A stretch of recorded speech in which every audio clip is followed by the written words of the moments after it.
लेकर और फिर वापस लौटूंगा आप लोगों के पास एक दूसरे सवाल के साथ मेजर रजा से ही।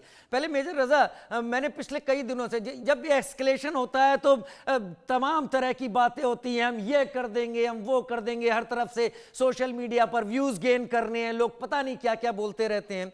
लेकिन मैंने देखा कि जनरल उपेंद्र द्विवेदी की बात करें, भारत में सीडीएस चौहान की बात करें, जो आर्मी से जुड़े लोग हैं वो इस बात को जानते हैं कि भारत में 23 करोड़ मुस्लिम हैं, भारत में 80-90 करोड़ के बीच में हिंदूज हैं, क्रिश्चियंस भी हैं, पारसी भी हैं, जैन, बुद्ध, सिख सभी हैं, लेकिन उनकी ऐसी जुबान आज तक नहीं आई। लेकिन ओवरसीज को जब एड्रेस कर रहे थे जनरल असीम मुनीर, तो उनको ये बात कहने की क्या जरूरत आन पड़ी कि हम हिंदुओं से एकदम अलग हैं, हमारा ब्लूप्रिंट अलग है, हमारी सोच अलग है। क्या पाकिस्तान में हिंदू एकदम खत्म हो गए हैं, या क्रिश्चियन खत्म हो गए हैं, या केवल मुस्लिम ही होना?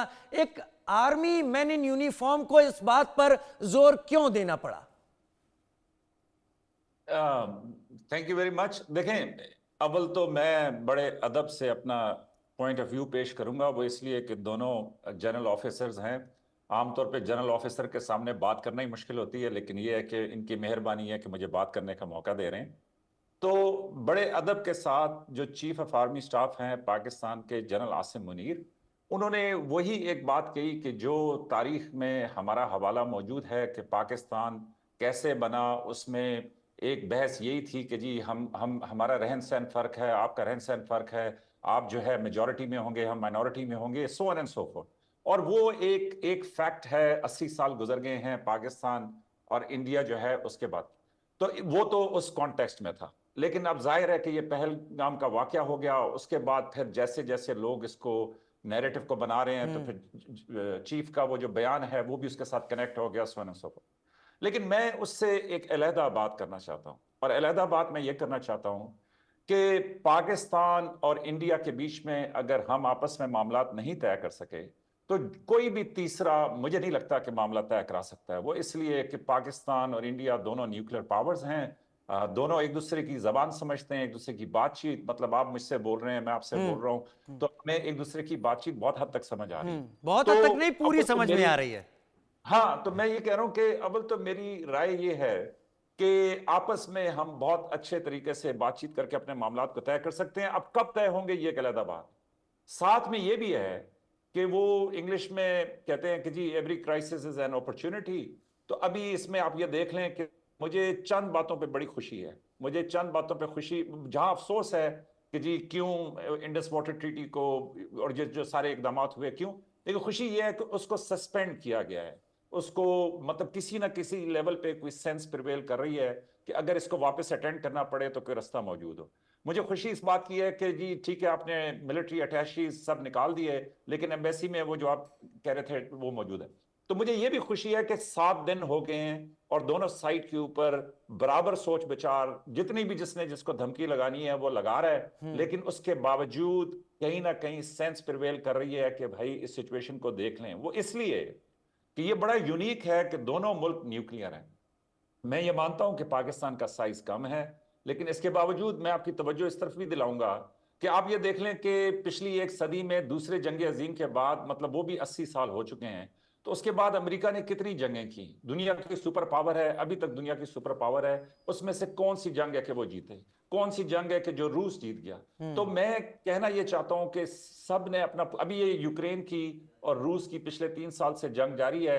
यूक्रेन को जितना पैसा वो दे मैं सकते थे दिया, लेकिन क्या वो जीते? मैं मैं और मैं जी, रजा साहब यहीं पर आपको लाऊंगा। ये जो आप यहाँ पॉइंट लाए हैं, बहुत अच्छा पॉइंट आप लाए हैं। रूस के पास न्यूक्लियर वेपन्स हैं, लेकिन रूस ने न्यूक्लियर वेपन्स का इतने इस 2-3-2.5 साल हो रहे हैं अब तक इस्तेमाल नहीं किया। आपको नहीं लगता है कि न्यूक्लियर पावर होने की बात कहना वो केवल डेटरेंट करने तक लिमिटेड है? अगर वॉर होता है तो दोनों ही कंट्री, मैं वॉर होता है इसलिए बोल रहा हूं कि अभी मैं मान रहा हूं हालात ऐसे हो चुके हैं, तो दोनों ही कंट्री बात तो करेंगे, लेकिन शायद कोई भी न्यूक्लियर वेपन को चलाने की हिम्मत नहीं कर पाएगा। लेकिन मैं आपकी तवज्जो इस तरफ दिलाऊंगा कि सदर प्यूटिन बड़े अरसे से सदर हैं, बड़े संभले हुए आदमी हैं, बड़ी सोच समझ के बात करते हैं। उनसे भी किसी ने ये, उन्होंने ये कहा कि यूरोप अगर डायरेक्टली इन्वॉल्व हुआ तो ये न्यूक्लियर की तरफ जा सकता है। और किसी ने कहा कि क्या आप ये नहीं समझते कि इससे पूरी दुनिया तबाह हो जाएगी? तो उन्होंने आगे से ये कहा कि जी, जिस दुनिया में रूस ही नहीं है उस दुनिया का हमने क्या करना है।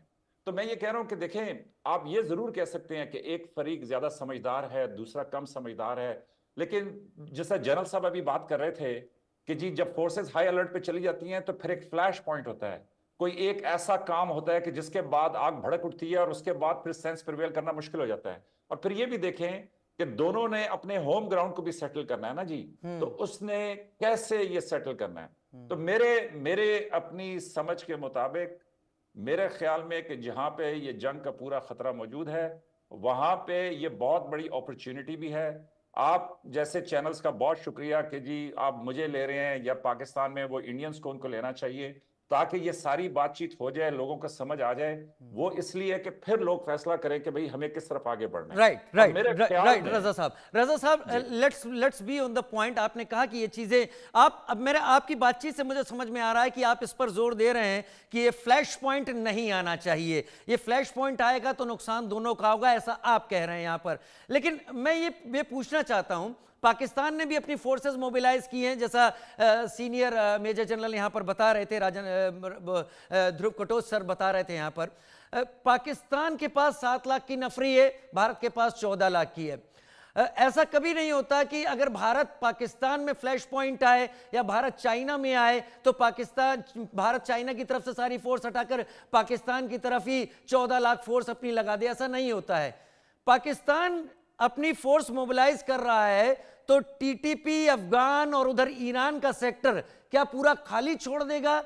और अगर खाली छोड़ देगा, नहीं छोड़ेगा, तो एक सेलेक्टिव फोर्स से ही पाकिस्तान आगे बढ़ पाएगा, वहां पर अपने को डिफेंड कर पाएगा। क्या उसमें आपको किसी तरीके की प्रॉब्लम दिखती है? मैं आपके सामने बस एक सूरत रख रहा हूं। देखिए, मैं मेरे से बड़े सीनियर अफसर यहाँ पे मौजूद नहीं, हैं, मैं आप पाकिस्तान से हैं इसलिए आपका नैरेटिव समझ रहा हूं। मैं आपको मैं सिर्फ अपनी पोजीशन आपको वाजे कर रहा हूं कि मैं अपना मतलब मैं आपको बता रहा हूं कि मेरी समझ के मुताबिक देखिए, एक तो है ना कि जी वो सर्जिकल स्ट्राइक कि वो पुलवामा के केस में वो हुआ, दोनों मुल्कों ने एक दूसरे को टेस्ट कर लिया, उसके बाद जनाब वो सेटल हो गया और उसको वो खत्म कर दिया गया, सिचुएशन को डिफ्यूज कर दिया। लेकिन जो जनरल साहब इशारा कर रहे थे वो ये कर रहे थे कि जब आप मोबिलाइजेशन कर देते हैं, मोबिलाइजेशन का मतलब है कि बहुत सारे लोग चल के बॉर्डर पे आ गए। वैसे तो इंडिया और पाकिस्तान के बीच में पूरा 1 साल या 1.5 साल एस्केलेशन रही है कि जिसमें फौजें बॉर्डर पे मौजूद रही हैं, लेकिन कुछ भी नहीं हुआ। लेकिन मैं ये कह रहा हूं कि कब तक हम सारे ये तजर्बा करते रहेंगे कि जी फोर्सेज आई, 1 साल तक रही, कुछ नहीं हुआ।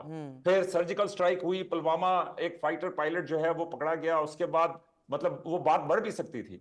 उसके बाद और उस वक्त पाकिस्तान ने वो फाइटर पायलट को वापस किया और बाद में ताने मिले कि डर गए, रखते नहीं ना नहीं, उसको, ताने नहीं थे मेजर रजा। ये तो पाकिस्तान की पार्लियामेंट में ही कहा था उन्होंने, नाम मैं भूल रहा हूं, और पाकिस्तान की पार्लियामेंट में ही वाकया हुआ था जब वो बता रहे थे कि टांगे कांप रही थी और इसको वापस कर दीजिए किसी भी तरीके से। जी मैं आपको बता देता हूं, अयाज सादिक साहब ने कहा था। मैं कहता हूं जी ये सारी बातें हुई हैं, लेकिन मैं ये कह रहा हूं कि अब फिर मोबिलाइजेशन होगी। चलिए, मैं आपको बता रहा हूं कि अमेरिका कोई जंग नहीं जीत सका 80 साल में, रूस कोई जंग नहीं जीत सका 80 साल में, तो ये कैसे मुमकिन होगा कि पाकिस्तान कोई जंग जीत जाए या इंडिया कोई जंग जीत जाए? एग्जैक्टली। तो होगा आपका नैरेटिव समझ में आ रहा है मुझे। मैं उन चीजों को रख रहा हूं जो अभी फिलहाल इन सारी बातों के आसपास चल रही हैं। आगे वार नहीं, यहां पर होगी हार।